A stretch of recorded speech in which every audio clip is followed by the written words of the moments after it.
Hello दोस्तों, हम लोग जो रेलवे ग्रुप डी के लिए ठीक है, रेलवे ग्रुप डी के लिए स्पेशल क्लास की जो शुरुआत की है ठीक है, उसका ये पार्ट 2 वीडियो है। इससे पहले हम पार्ट 1 वीडियो बना चुके हैं। अगर आप लोग वो वीडियो नहीं देखें तो नीचे लिंक डिस्क्रिप्शन बॉक्स में या ऊपर आपको आई बटन में मिल जाएगा। ठीक है, ऊपर आई बटन में मिल जाएगा। तो इस वीडियो को देखने के बाद आप वो वीडियो भी देख लीजिएगा। तो चलिए पहले आज इस वीडियो को शुरू करते हैं। ठीक है, इस वीडियो को शुरू करते हैं। तो आज का जो फर्स्ट सवाल है ठीक है, आज का जो फर्स्ट सवाल है वो है बृहस्पति ग्रह। ठीक है, बृहस्पति ग्रह का एक दिन पृथ्वी के कितने समय के बराबर होता है। यानी कि बृहस्पति ग्रह का जो एक दिन, पूरे दिन जो होता है ना, वो पृथ्वी के कितने समय के यानी कितने टाइम के बराबर होता है। पृथ्वी के कितने टाइम के बराबर होता है तो 9 घंटे 50 मिनट। कितने? 9 घंटे 50 मिनट के बराबर है। यानी कि पृथ्वी का अगर 9 घंटा 50 मिनट होगा, 9 घंटे 50 मिनट होगा, तो बृहस्पति का एक दिन हो जाएगा। कितना हो जाएगा? एक दिन हो जाएगा बृहस्पति का। ठीक है, तो इस क्वेश्चन का आंसर है ऑप्शन नंबर बी, इसका सही आंसर है। ठीक है, अब उसके बाद क्वेश्चन नंबर हम 2 देखते हैं। क्वेश्चन नंबर 2 है, क्वेश्चन नंबर 2, पानीपत की दूसरी लड़ाई कब हुए थे। पानीपत की दूसरी लड़ाई जो थे ये कब हुई थी। ठीक है, पानीपत की दूसरी लड़ाई कब हुए थे। आपको ये पूछ रहे हैं कि पानीपत की पहली नहीं दूसरी लड़ाई कब हुए थे। तो पानीपत की दूसरी लड़ाई कब हुए थे तो 1556 ईस्वी में हुए थे। ठीक है, इस क्वेश्चन का आंसर हो जाएगा ऑप्शन नंबर सी। ठीक है, अब आपको बताते हैं कि पानीपत से कितने क्वेश्चन पूछे जाते हैं। ठीक है, पानीपत की दूसरी लड़ाई से पहला क्वेश्चन ये है कि पानीपत की जो दूसरी लड़ाई हुए थे ये किसके किसके बीच में हुए थे। तो अकबर और हेमू के बीच। किसके बीच में? अकबर व हेमू के बीच में पानीपत की दूसरी लड़ाई हुए थे। ठीक है, और उसके बाद पानीपत के प्रथम युद्ध किसके बीच हुए थे। तो पानीपत के जो प्रथम युद्ध हुए थे वो तो पहले हुए थे 1526 ईस्वी में। किसमें? 1526 ईस्वी में पानीपत के प्रथम युद्ध हुए थे। और वह किसके बीच में हुए थे? किसके बीच हुए थे पानीपत के प्रथम युद्ध? तो वो इब्राहिम लोदी और बाबर के बीच में हुए थे। किसके? इब्राहिम लोदी और बाबर के बीच में हुए थे पानीपत की प्रथम युद्ध। अब उसके बाद बचता है कि पानीपत के तृतीय युद्ध कब होते। तो पानीपत का तृतीय युद्ध कब होता है तो 1761 में। कब? 1761 में पानीपत का तृतीय युद्ध हुआ था। आप ये कमेंट बॉक्स में बताइएगा कि पानीपत का तृतीय युद्ध किसके किसके बीच में हुआ था। ठीक है, आप ये कमेंट बॉक्स में बताइएगा। अब उसके बाद क्वेश्चन नंबर हम 3 देखते हैं। क्वेश्चन नंबर 3 दोस्तों, क्वेश्चन नंबर 3 देखने से पहले आपसे गुजारिश है कि अगर अभी तक आप मेरे वीडियो को लाइक नहीं किए तो लाइक भी कर दीजिए, और अगर मतलब शेयर नहीं किए तो शेयर भी कर दीजिए। तो अब देखते हैं क्वेश्चन नंबर 3। क्वेश्चन नंबर 3 है पुच्छल तारा की पूंछ किस दिशा में होती है। पुच्छल तारा की जो पूंछ है तो वो किस दिशा में होती है, यानी कि उत्तर में होती है या दक्षिण में होती है, पूर्व में होती है या पश्चिम में होती है। ठीक है, ये नहीं पूछ रहा है आपसे, आपसे पूछ रहा है कि पुच्छल तारा की जो पूंछ जो होती है ये सूर्य से किस दिशा में होती है। सूर्य से किस दिशा में, क्वेश्चन का कहने का अर्थ ये है कि पुच्छल तारे की जो पूंछ होती है वो सूर्य से किस दिशा में होती है। तो सूर्य से किस दिशा में होते हैं? सूर्य से दूर होते हैं। किस क्या चीज़ होता है? सूर्य से दूर होते हैं पुच्छल तारे की पूंछ। इस क्वेश्चन का आंसर ऑप्शन नंबर ए हो जाएगा। ठीक है, अब उसके बाद क्वेश्चन नंबर हम 4 देखते हैं। क्वेश्चन नंबर 4 है, क्वेश्चन नंबर 4, दुनिया का सबसे बड़ा द्वीप कौन सा है। दुनिया का सबसे बड़ा द्वीप कौन सा है। तो दुनिया का सबसे बड़ा द्वीप कौन सा है आप ये इमेज देखकर बताइए। ठीक है, 2 सेकंड रुक रहे हैं, आप इमेज देख के बताइए कि दुनिया का सबसे बड़ा द्वीप कौन सा है। दोस्तों, दुनिया का सबसे बड़ा द्वीप सबसे बड़ा द्वीप कौन सा है? ग्रीनलैंड हो जाएगा। ठीक है, ग्रीनलैंड जो दुनिया का सबसे बड़ा द्वीप है, आप ये इमेज देख सकते हैं, ये ग्रीनलैंड का द्वीप है। ठीक है, इसका इमेज है, ग्रीनलैंड का ये इमेज है। तो इस क्वेश्चन का आंसर ऑप्शन नंबर बी हो जाएगा। अच्छा, अब इससे एक क्वेश्चन और बनता है कि दुनिया का सबसे छोटा द्वीप कौन सा है। दुनिया का सबसे छोटा द्वीप कौन सा है। ठीक है, तो दुनिया का सबसे छोटा द्वीप कौन सा है। तो दुनिया का सबसे छोटा द्वीप विशप रॉक है। कौन सा है? Bishop rock. कौन सा? विशप रॉक है दुनिया का सबसे छोटा द्वीप। अब उसके बाद क्वेश्चन नंबर हम 5 देखते हैं। क्वेश्चन नंबर 5 है जैन अवस्था किसकी धर्म पुस्तक है, यानी किसकी, यानी कौन सी धर्म की पुस्तक है। ठीक है, कौन सी धर्म पुस्तक है, किसकी धर्म पुस्तक है वो कहने का अर्थ है। ठीक है, आप ये इमेज में देख सकते हैं, ये जैन अवस्था पुस्तक की इमेज है। ठीक है, इमेज देख के बताइए किसका हो सकता है। ठीक है, ये किसका हो सकता है, किस धर्म का हो सकता है जैन अवस्था। तो जैन अवस्था जो ये किसकी धर्म पुस्तक है तो पारसी धर्म की पुस्तक है। ठीक है, पारसी धर्म की पुस्तक है जैन अवस्था। ठीक है, आप ये इमेज में भी देख सकते हैं। अब उसके बाद क्वेश्चन नंबर हम 6 देखते हैं। क्वेश्चन क्वेश्चन नंबर 6, विश्व की दूसरी सबसे ऊंची चोटी कौन सी है? विश्व की दूसरी सबसे ऊंची चोटी, ठीक है दोस्तों। अभी जो एग्जाम में क्वेश्चन बन रहे हैं, ठीक है, एग्जाम में जो अभी क्वेश्चन बन रहे हैं वो प्रथम नहीं पूछ रहे हैं, ठीक है, प्रथम नहीं यानी पहला नहीं पूछ रहे हैं, और अभी जो वर्तमान में या अंतिम कौन है वो नहीं पूछ रहे हैं। दूसरा, तीसरा, चौथा, पाँचवा, छठी या बीच में कोई प्रसिद्ध हुआ है तो वो पूछ सकते हैं, ठीक है, वो पूछते हैं। अभी एग्जाम का लेवल इतना हाई लेवल हो गया है, ठीक है। तो आप लोग को प्रथम याद तो रखना ही है और उसके बाद अंतिम भी याद रखना है, लेकिन बीच वाले को भी जो महत्वपूर्ण है, इंपॉर्टेंट है, उसको भी याद रखना है, ठीक है। तो इस क्वेश्चन का आंसर हो जाएगा विश्व की सबसे दूसरी ऊंची चोटी कौन सी है? तो वो K2 हो जाएगा। कौन सा है? K2। अच्छा, प्रथम कौन सा है? प्रथम, दूसरी तो हो जाएगा K2, लेकिन प्रथम कौन सा है? तो प्रथम कौन सा है? प्रथम है माउंट एवरेस्ट। कौन सा हो जाएगा? प्रथम हो जाएगा आपको माउंट एवरेस्ट। कौन सा? Mount Everest. माउंट एवरेस्ट है प्रथम स्थान पर रहता है माउंट एवरेस्ट, द्वितीय पर K2 आते हैं। अब उसके बाद क्वेश्चन नंबर हम 7 देखते हैं। क्वेश्चन नंबर 7, क्वेश्चन नंबर 7 है भारत का केंद्रीय चावल शोध संस्थान, क्या चीज़? भारत का केंद्रीय चावल शोध संस्थान कहाँ पे स्थित है? ठीक है, क्वेश्चन है भारत का केंद्रीय चावल शोध संस्थान कहाँ पे स्थित है? कहाँ पे स्थित है? कमेंट कीजिए, कहाँ पे स्थित है भारत का केंद्रीय चावल शोध संस्थान? ये कटक में स्थित है। कहाँ पे स्थित है? कटक, यानी कटोरा में चावल रखते हैं ना, तो कटक में स्थित है। कहाँ पे? कटक में, यानी कटोरा में रखते हैं चावल तो कटक है। केंद्रीय संस्थान कहाँ पे स्थित है? कटक में। अच्छा, देहरादून में किसका स्थान है? कि देहरादून में किसका शोध स्थान है? तो किसका है? वन अनुसंधान संस्थान केंद्र। वन अनुसंधान संस्थान केंद्र है देहरादून में, ठीक है। अब उसके बाद क्वेश्चन नंबर हम 8 की ओर बढ़ते हैं। क्वेश्चन नंबर 8, क्वेश्चन नंबर 8 है पाउंड स्टर्लिंग, ठीक है। पाउंड स्टर्लिंग कहाँ की मुद्रा है? पाउंड स्टर्लिंग जो ये कहाँ की मुद्रा है? तो पाउंड स्टर्लिंग कहाँ की मुद्रा? ये यूके की मुद्रा। कहाँ की है? यूके की मुद्रा। अच्छा, यूएसए की मुद्रा क्या चीज़ है? यूएसए की मुद्रा, तो यूएसए की मुद्रा क्या चीज़? यूएसए डॉलर है। क्या चीज़? यूएसए डॉलर है, यूएसए की मुद्रा, ठीक है। अच्छा, जापान की मुद्रा कौन सी है? जापान की मुद्रा कौन सी है? तो जापान की मुद्रा कौन सी है? येन हो जाएगा। कौन सा हो जाएगा? जापान की मुद्रा कौन सी है? अभी जापान की मुद्रा वो येन है। अच्छा, बांग्लादेश की मुद्रा कौन सी है? बांग्लादेश की मुद्रा कौन सी है? आप ये कमेंट बॉक्स में बताइएगा कि बांग्लादेश की मुद्रा कौन सी है। अब उसके बाद क्वेश्चन नंबर हम 9 की ओर बढ़ते हैं। क्वेश्चन नंबर 9, क्वेश्चन नंबर 9 है अफगानिस्तान की राजधानी है। अफगानिस्तान की जो राजधानी है वो कौन सी है? निम्न में से कौन सी है अफगानिस्तान की राजधानी? तो अफगानिस्तान की राजधानी कौन सी हो जाएगा? काबुल। काबुल। अच्छा, काबुल में किसका समाधि स्थल है? काबुल में किसका है? काबुल में बाबर का, जिसको कोई काबू में नहीं कर सका, ठीक है। तो उनका समाधि स्थल कहाँ पे है? काबुल में। जिसको कोई जिसको कोई काबू में नहीं कर सका, यानी बाबर को कोई काबू में नहीं कर सका था, उसी बाबर का जो मकबरा है वो कहाँ पे स्थित है? काबुल में स्थित है। आपको ये भी याद रखना है कि बाबर का मकबरा कहाँ पे स्थित है? काबुल में। और अफगानिस्तान का राजधानी कौन सा है? वो भी काबुल ही है। अब उसके बाद क्वेश्चन नंबर हम 10 की ओर बढ़ते हैं। क्वेश्चन नंबर 10, क्वेश्चन नंबर 10 है भारतीय कैलेंडर का पहला माह कौन सा है? ठीक है, भारतीय कैलेंडर का पहला माह कौन सा है? ऑप्शन देखकर तो आप पहचान गए होंगे कि कौन सा माह है।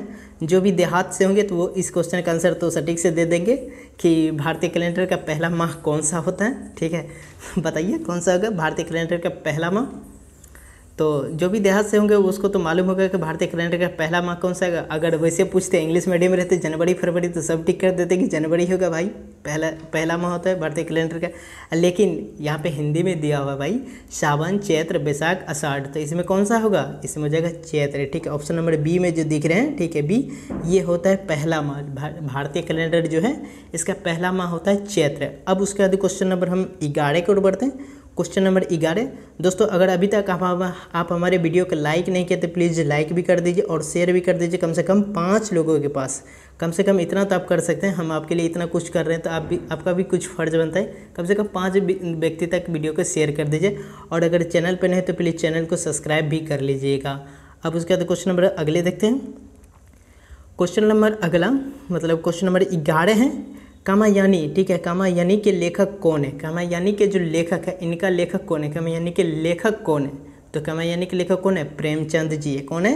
प्रेमचंद जी। हमारे प्रेमचंद जी जो है ये कामायनी के लेखक है। किसके लेखक? कामायनी के लेखक है। अब उसके बाद क्वेश्चन नंबर 12 देखते हैं। क्वेश्चन नंबर 12 जो बहुत टफ लेवल का क्वेश्चन है, ठीक है, बहुत टफ लेवल का क्वेश्चन है। क्वेश्चन नंबर 12 इसको आप जो है ना इसको मतलब VVI पॉइंट लिख लीजिएगा, ठीक है, VVI में इसको लिख लीजिए। ये क्वेश्चन बहुत ज़्यादा इंपॉर्टेंट है, ठीक है, ये क्वेश्चन बहुत ज़्यादा इंपॉर्टेंट है। देखिए क्या भारतीय संविधान में संशोधन की व्यवस्था किस धारा के तहत किया गया? यानी कि भारतीय संविधान में जो संशोधन होते रहते हैं, कुछ ना कुछ संशोधन होते रहते हैं, जैसे सीए हो गया, उसके बाद धारा 370 हटाई, उसमें भी कुछ संशोधन किया गया।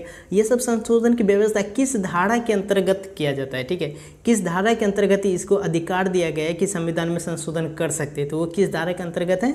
वो 368, धारा 368 के तहत जो है, धारा 368 के तहत जो है संविधान में संशोधन करने की व्यवस्था की गई है। आप इस क्वेश्चन का स्क्रीनशॉट भी ले सकते हैं, या अगर आप इसका पीडीएफ फाइल डाउनलोड करना चाहते हैं तो आप हमारे टेलीग्राम ग्रुप से जुड़ जाइए। वहाँ पे हम इसका पीडीएफ फाइल भी प्रोवाइड कराते रहते हैं, और वीडियो कौन सा किस दिन आने वाला है उसका भी नोटिफिकेशन आपको मिलते रहेगा। या इस वीडियो के लिंक, यानी कि इस वीडियो के डिस्क्रिप्शन में पीडीएफ फाइल का लिंक दिया है, आप वहाँ से भी डाउनलोड कर सकते हैं।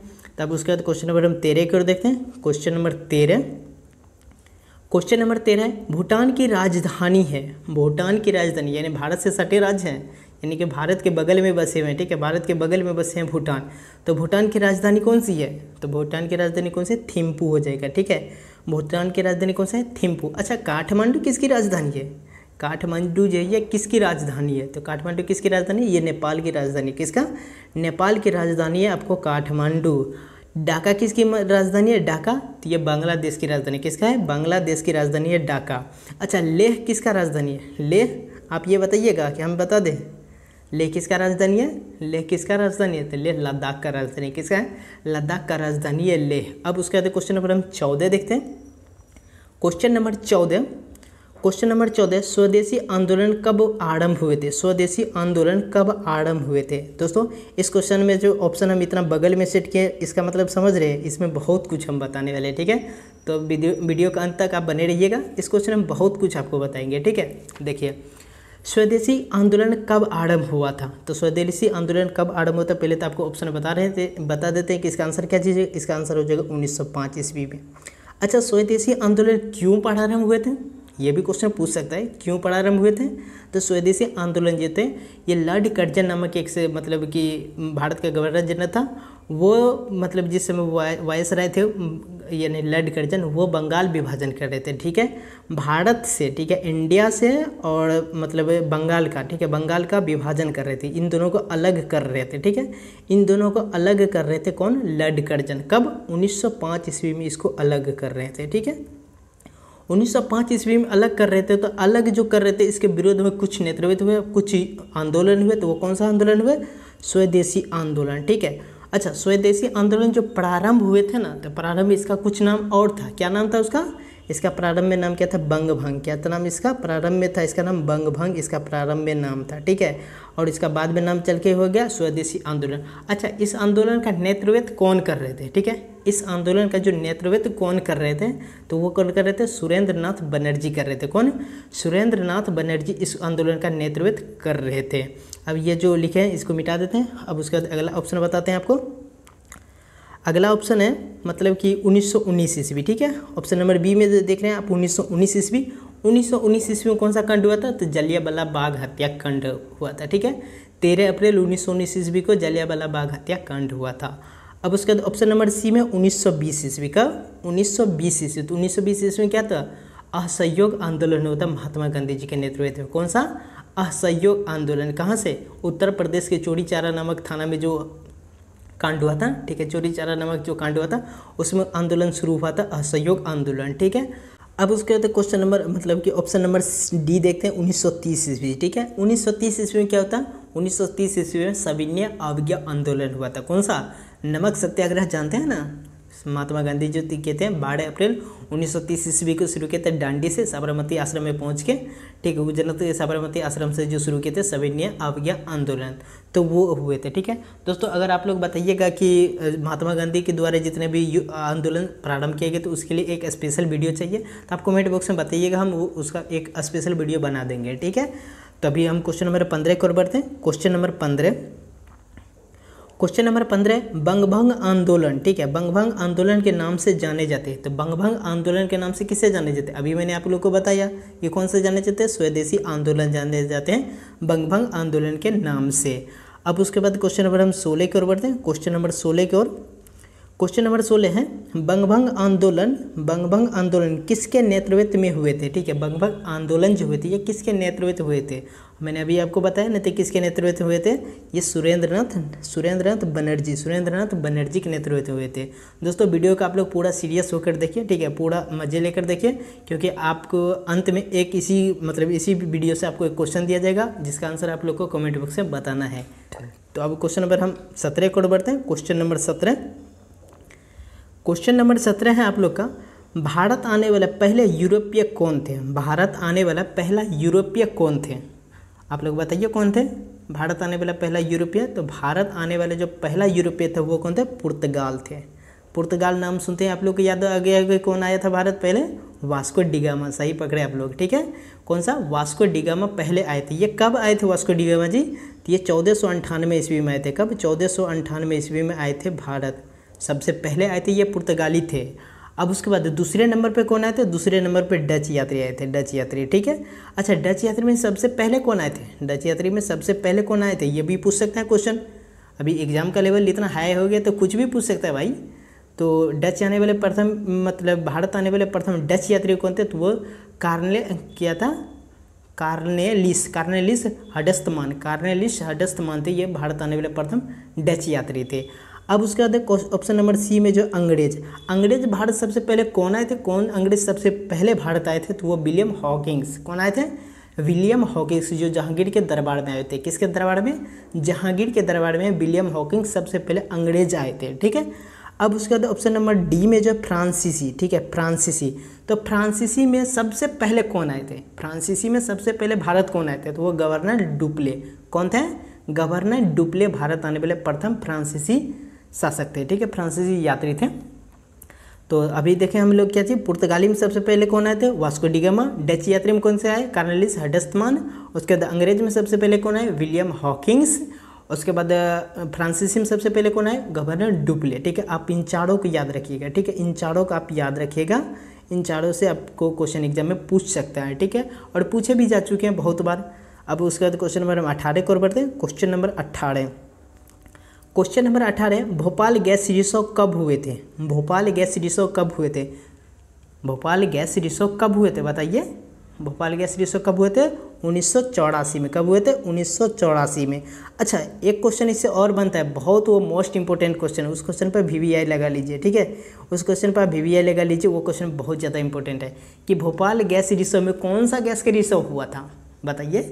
भोपाल गैस रिसो तो 1984 ईस्वी में बता दिए कि 1984 ईस्वी में भोपाल गैस रिसो हुआ था, लेकिन कौन सा गैस रिसो भोपाल रिसो में हुआ था, ठीक है, तो वो कौन सा होता है, मिथाइल आइसोसाइनेट। कौन सा गैस, मिथाइल आइसोसाइनेट। आप इसको रट लीजिए। ठीक है, आप इसका स्क्रीनशॉट भी ले सकते हैं या इसका PDF फाइल भी डाउनलोड कर सकते हैं, नीचे दिए गए डिस्क्रिप्शन में लिंक से। आप हमारे टेलीग्राम ग्रुप से भी जुड़ जाइए। ठीक है, वहाँ पे तो हम सब कुछ देते रहते हैं, जैसे कि PDF फाइल हो गया, वीडियो कब आएगा, कौन सा वीडियो कब आ रहे हैं, वो सभी आपको नोटिफिकेशन मिलते रहेगा। आप हमारे टेलीग्राम ग्रुप से जुड़ जाइए, जिसका लिंक डिस्क्रिप्शन बॉक्स में दिया गया है। तो आप इसको याद कर लीजिएगा कि कौन सा गैस रिसो हुआ था, मिथाइल आइसोसाइनेट नामक गैस रिसो हुआ था, और कब हुआ था, तो 1984 ईस्वी में। और एक पॉइंट और है, 1984 ईस्वी में बिहार में भारी बाढ़ आए थे। क्या थे, बिहार में जो था, बिहार में सबसे भारी बाढ़ आए थे 1984 ईस्वी में। ठीक है, 1984 के बाद अभी तक उतना भारी बाढ़ नहीं आए हैं। अब उसके बाद क्वेश्चन नंबर 19 की ओर बढ़ते हैं। क्वेश्चन नंबर 19 है, प्रथम विश्व युद्ध कब तक हुए थे। देखो क्वेश्चन का लेवल देख लो भाई कितना हार्ड है। ये प्रथम विश्व युद्ध कब तक हुए थे, ये नहीं पूछ रहे हैं कि कब से शुरू हुए थे, लेकिन ये पूछ रहे हैं कि कब तक हुए थे, मतलब एंडिंग पॉइंट पूछ रहे हैं कि प्रथम विश्व युद्ध का ख़त्म कब हुए थे। प्रथम विश्व युद्ध तो कब हुए थे, 1918 में ख़त्म हुए थे। कब हुए थे, 1918 में। आप इसको याद कर लीजिए। ठीक है, 1918 में थे। अच्छा इसका शुरुआत कब हुए थे, वो भी तो पूछ सकता है कि प्रथम विश्व युद्ध का शुरुआत कब हुए थे। तो प्रथम विश्व युद्ध का शुरुआत कब हुए थे, 1914 में इसका शुरुआत हुए थे, 1914 में इसका शुरुआत हुए थे, और 1918 में इसका ख़त्म, यानी टोटल 4 साल तक युद्ध चले थे। अब उसके बाद क्वेश्चन नंबर हम 20 देखते हैं। क्वेश्चन नंबर 20, और इस वीडियो का जो लास्ट क्वेश्चन है ये, उसके बाद आपसे एक टेस्ट सेट, मतलब एक क्वेश्चन टेस्ट के रूप में लेंगे, जिसका आंसर आप लोग को कमेंट बॉक्स में बताना है। देखिए क्या है, तीर्थंकर क्या है, तीर्थंकर शब्द किस धर्म से संबंधित है, तीर्थंकर शब्द किस धर्म से संबंधित है। देख लीजिए क्वेश्चन कितना मस्त है, यानी क्वेश्चन कितना मस्त है वो भी देख लीजिए, ठीक है, कि तीर्थंकर शब्द किससे संबंधित है, तो तीर्थंकर किससे संबंधित है, जैन धर्म से संबंधित। ऑप्शन नंबर बी इसका सही आंसर हो जाएगा, ठीक है। प्रथम तीर्थंकर कौन थे जैन धर्म के, प्रथम तीर्थंकर कौन थे, ऋषभ देव, जिसको आदिनाथ के नाम से बोलते हैं, यही जैन धर्म के संस्थापक थे। लेकिन अगर असली संस्थापक पूछ दे ना, ठीक है, लेकिन असली संस्थापक जहाँ पूछ दे असली में कौन सा हो जाएगा, महावीर स्वामी हो जाएगा। इसी को अंतिम तीर्थंकर भी जानते हैं, ठीक, अंतिम तीर्थंकर के नाम से महावीर स्वामी को ही जानते हैं, ठीक है। तो अब देखते हैं इस वीडियो का तो पूरा क्वेश्चन देख लिए। अब हम लास्ट मतलब कि आप लोग के लिए एक टेस्ट लगाए हैं, क्या है आज का ये प्रश्न है, इसका आंसर जो हम कल वाले वीडियो में देखे, यानी नेक्स्ट वीडियो में देखे, आप लोग को इस क्वेश्चन का आंसर कमेंट बॉक्स में बताना है। क्या चीज़ है, जलियांवाला बाग हत्याकांड कब हुआ था, ठीक है, जलियांवाला बाग हत्याकांड कब हुआ था, आपको ये आंसर जो है कमेंट बॉक्स में बताना है। 1905, 1919, 1920, 1930। अगर आप लोग वीडियो को थोड़ा सा भी रिस्पांस से लेकर देखे होंगे, ठीक है, थोड़ा सा भी अगर ध्यान से देखेंगे तो आप इस क्वेश्चन का आंसर जरूर बता देंगे, इतना हमें उम्मीद है, ठीक है। तो दोस्तों वीडियो कैसा लगा, वीडियो अगर पसंद आए तो वीडियो को लाइक करें, शेयर करें, और अगर मतलब चैनल पे नहीं तो प्लीज़ चैनल को सब्सक्राइब भी कर लीजिएगा। दोस्तों आगे भी इसी प्रकार के हम वीडियो लाते रहेंगे।